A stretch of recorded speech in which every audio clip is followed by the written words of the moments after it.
Good morning बच्चों। आज का हमारा टॉपिक है देश के आर्थिक विकास में बैंकों की भूमिका। हमने बैंकों के अर्थ और परिभाषा में देखा था कि बैंक हमारे लिए कितने आवश्यक हैं। बैंक हमारी जमाओं को स्वीकार करते हैं और समय पे हमें ऋण भी देते हैं।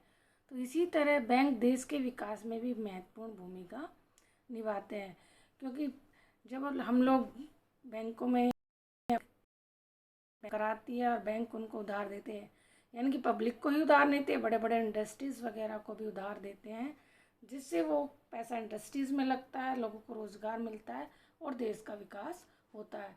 तो ये कौन कौन से कारण हैं जिससे बैंकों की इम्पोर्टेंस बढ़ती जा रही है, वो अब काफ़ी अच्छी भूमिका देश के विकास में निभा रहे हैं। तो हम एक एक करके उनके सारे वो देखते हैं। पहले है बचतों को प्रोत्साहन। बैंक समाज में बचत की आदत को प्रोत्साहित करते हैं। छोटी छोटी बचतों को इकट्ठा करके उन्हें ब्याज पे देते हैं, और ब्याज के प्रलोभन में क्या होता है, लोग बाग पैसा बैंकों में जमा कराते हैं। इससे लोगों की जो फिजूल खर्ची की आदत होती है वो भी कम हो जाती है, और छोटी छोटी बचतें हैं वो बड़ी बचत में डेवलप हो जाती है, जिससे उद्योग और व्यापार दोनों को प्रोत्साहन मिलता है। नेक्स्ट है पूंजी निर्माण। पूंजी निर्माण का मतलब है कोई भी पूंजी बड़ी हो जाना, यानी कि बैंक छोटी छोटी बिखरी हुई बचतों को एक जगह एकत्रित करके उद्योगपतियों को, इंडस्ट्रियल को, बिजनेसमैन को आवश्यकता पड़ने पर उधार देते हैं। बैंक अपनी जमा में वृद्धि कर साख सृजन का मतलब है क्रेडिट क्रिएशन, उधार देना। तो जब बैंकों के पास लोगों का पैसा जमा आता है तब बैंक उसे उधार देते हैं। ये साख एवं वित्त उद्योग के लिए पूंजी का काम करते हैं, और बिखरे हुए पैसे को एक जगह इकट्ठा कर लेते हैं और उसे लोगों को उधार देते हैं, और फिर वो बढ़कर आता है, उसमें इंटरेस्ट जुड़ के आता है। इसे ही हम पूंजी निर्माण कहते हैं। नेक्स्ट है व्यापार एवं उद्योगों के लिए वित्त उपलब्ध कराना। जब बचतों को प्रोत्साहन दे रहे हैं, पूंजी निर्माण हो रहा है, तो बैंक के पास पूंजी आ रही है और क्रेडिट क्रिएशन जो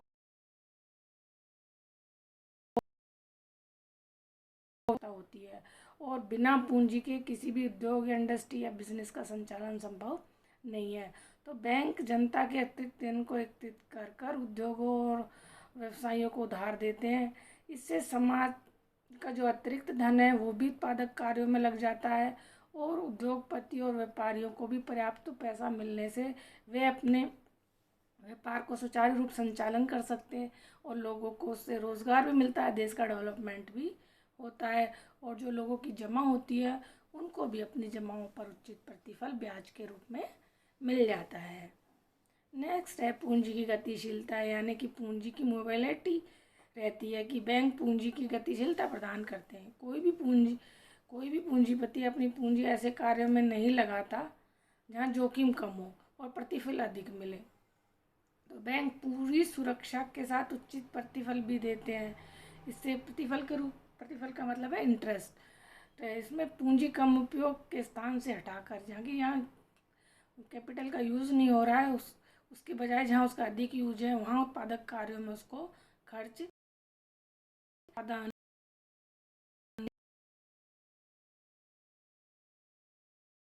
किया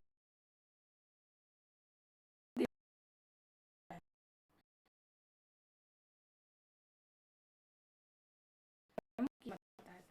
जो हमारी मुद्रा प्रणाली है, मॉनेटरी पॉलिसी है, वो भी लोचता और कीमत स्थायित्व, उसमें भी लोचता के साथ स्थायित्व होनी चाहिए। इतनी भी लचीली ना हो कि जिसे बहुत ज़्यादा उसमें उतार चढ़ाव हो, तो उसमें लोचता के साथ स्थायित्व भी होना चाहिए। तो जो बैंक साख का निर्माण करते हैं और मुद्रा की पूर्ति आवश्यकता अनुसार करते हैं, तो वे मांग और पूर्ति में संतुलन बनाए रखते हैं। ये नहीं है कि मांग बहुत ज़्यादा है और पूर्ति सब की जाती है, वो इस तरीके से किए जाते हैं कि उस पैसे का सही यूज़ हो सके और डिमांड और सप्लाई में बैलेंसिंग रहे। तो इन दोनों में बैलेंस रहेगा तो कीमत में भी उतार चढ़ाव ज़्यादा नहीं होंगे, और इस प्रकार बैंक मुद्रा प्रणाली को लोचता और कीमत स्थायित्व देते हैं, मांग और पूर्ति में, मुद्रा की मांग और पूर्ति में संतुलन बनाए रखकर।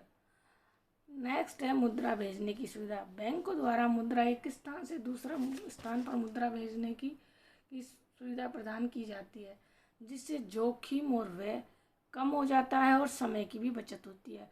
वर्तमान में तो पैसा भेजना और भी इजी हो गया है कि आप नेट बैंकिंग के द्वारा, एटीएम टू एटीएम द्वारा, चेक द्वारा, नेट बैंकिंग के द्वारा तो आप तुरंत पैसा डाल सकते हैं, यानी कि 1 मिनट में या 5 मिनट में जिसको पैसे की आवश्यकता है उसकी आवश्यकता पूरी कर सकते हैं।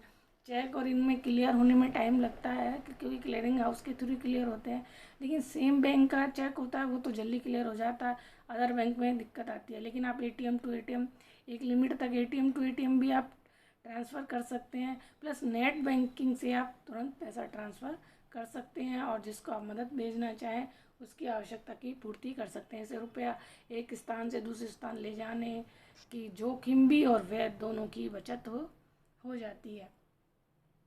नेक्स्ट है राज्य के वित्त व्यवस्था।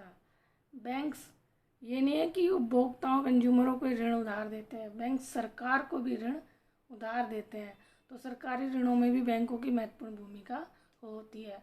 आवश्यकता होने पर सरकार को ये ऋण के साथ साथ परामर्श भी देते हैं, सहायता भी देते हैं, और बैंकों को जो अर्जित लाभ होता है सरकार अपने वित्तीय आवश्यकताओं की पूर्ति में काम ले सकती है। इस प्रकार बैंक जो सार्वजनिक की आवश्यकता, क्योंकि बैंक को सरकार को जो ऋण दिया जाता है वो सार्वजनिक ऋण की कैटेगरी में आता है, क्योंकि सरकार को दिया जाता है और उस पर ब्याज दर ज़्यादा नहीं होती और बैंक अपने प्रॉफिट में से गवर्नमेंट की मदद करती है।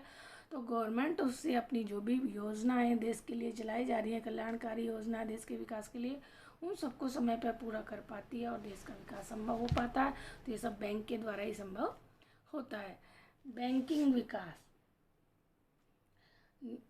बैंकों के कारण जन सामान्य में बैंकिंग की प्रवृत्ति का विकास होता जा रहा है। अब लोग आपसी लेन देन में धातु मुद्रा व पत्र मुद्रा का उपयोग ना करके साख पत्रों का उपयोग करते हैं, यानी कि एक दूसरे को चेक दे देते हैं, नेट बैंकिंग के थ्रू दे देते हैं, मोबाइल बैंकिंग की भी सुविधा हो गई है। तो इससे क्या होता है कि जो लोगों में बचत करने की आदत है, पैसे बचाने की आवश्यकता है, वो डेवलप होती जा रही है। और बहुमूल्य धातु के सिक्के में चलन में न रहने से धातु की घिसावट में होने वाली हानि भी नियंत्रित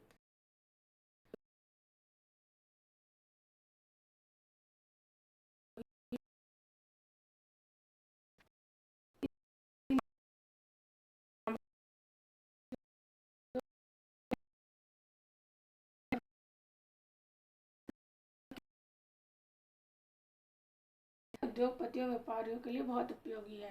बैंक उनके प्रतिनिधि और परामर्शदाता के रूप में कार्य करते हैं, उनको समय समय पर उचित सलाह देते हैं जिससे वो अपने कार्य ढंग से और उचित तरीके से कर सकें और जो पैसा है उसका सही तरह से यूज़ हो सके।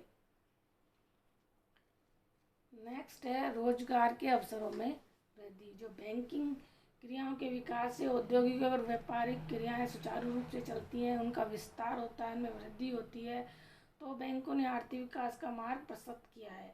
इस तरह से उद्योग व्यापार बैंकिंग सेवाओं का विस्तार होता है, इंडस्ट्रीज खुलती हैं तो लोगों को उससे काम मिलता है और रोजगार के अवसरों में वृद्धि होती है। लॉकर्स की सुविधा, बैंक अपने ग्राहकों को और बहुमूल्य धातु और उनके कीमती कागज़ वगैरह जो भी है उनकी सुरक्षा करने के लिए लॉकर्स की सुविधा भी देते हैं, जिससे वो अपनी इस चीज़ से अपने सब चीज़ों को सुरक्षित समझकर अपने कार्य अपने आसानी से कर सकते हैं। तो इसके लिए बैंक किराया लेती है लॉकर्स के लिए, लेकिन वो सुरक्षा की दृष्टि से देखते हुए बहुत कम है और इससे हम अपनी चिंताओं से मुक्त होकर अपना कार्य है वो आराम से कर सकते हैं। बिलों की स्वीकृति एवं कटौती की भी सुविधा, बैंक बिल विनिमय बिल और उनकी कटौती की सुविधाएं भी देती है कि जो बिल एक व्यापारी दूसरे व्यापारी को लगता है उसकी स्वीकृति की सुविधा, प्लस एक व्यापारी ने दूसरे व्यापारी को बिल लिखा और समय से पहले उसको पैसे की आवश्यकता हो गई तो बैंक उस पर एक निश्चित दर से कटौती कर उसे पैसे उपलब्ध करवाती है। राष्ट्रीय एवं अंतर्राष्ट्रीय व्यापार में सहयोग, जो बैंक के हमारे राष्ट्रीय और अंतर्राष्ट्रीय व्यापार दोनों में ही सहयोग करते हैं और बैंक के द्वारा ही ये संभव हो पाता है। नहीं, क्योंकि हम किसी भी एक दूसरे देश से या कहीं से व्यापार करते हैं तो हमें इतना नॉलेज नहीं होती है कि वहाँ के जो व्यापारी हैं वो किस तरीके के हैं, क्या है, उनसे बिज़नेस किया जाए या नहीं किया जाए, करेंसी किस तरीके से अवेलेबल होगी, ये सारी व्यवस्थाएं बैंकों द्वारा कर दी जाती है, जिससे हमारा व्यापार और भी विस्तार और बढ़ता है, जिससे देश के विकास में योगदान मिलता है। तो इस तरीके से उपरोक्त पॉइंटों में देखा कि हमने रोजगार के अवसर में वृद्धि होती है, बैंकिंग की आदत का विकास होता है, व्यापारिक और उद्योगों को वित्त प्रबंध किया जाता है, पूंजी में गतिशीलता बनी रहती है, मुद्रा हम एक स्थान से दूसरे स्थान आराम से भेज सकते हैं, और गवर्नमेंट के लिए भी ये बैंक मदद करती है। तो एक तरह से बैंक हमारे देश के आर्थिक विकास की, रोजगार के अवसर विकास की एक रीढ़ की हड्डी की तरह काम करते हैं। बैंक के बिना हम देश के विकास की कल्पना भी नहीं कर सकते हैं। धन्यवाद।